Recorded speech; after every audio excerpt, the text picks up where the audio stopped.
Hello America, hello Philippines. Tayo ay magluluto tayo ng sapsoy. Long time no see.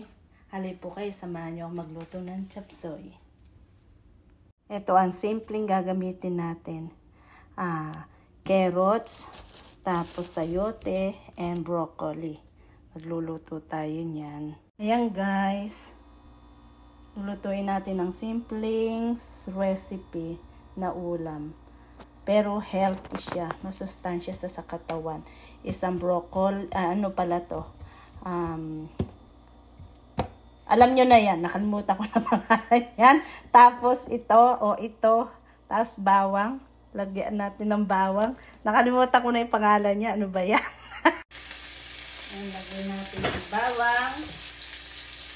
At lagyan natin ng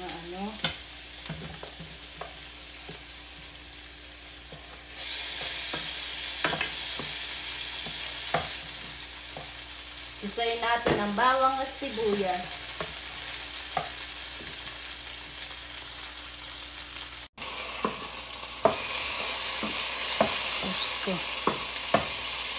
Ilagay ang aray ko.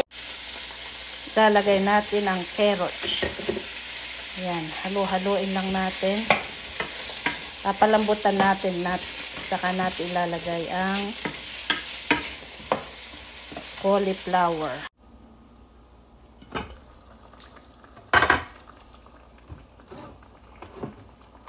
Ilagay natin itong cauliflower. Nilagyan ko lang siya ng konting tubig.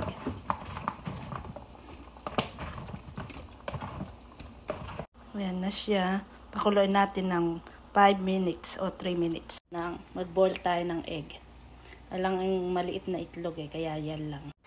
Lagyan natin ng carnation. Carnation evap. Lalagay natin dyan.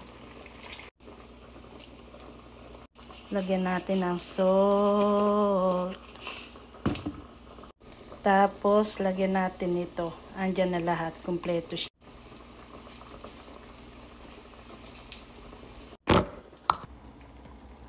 Ayan, luto na ang ating sapsoy. May 4 na itlog. Wala kasi kung nabili na yung itlog na maliliit. Thank you for watching. Thank you for support and subscribe me in my YouTube channel, Pilipina Proud sa America. Thank you so much. Bye-bye.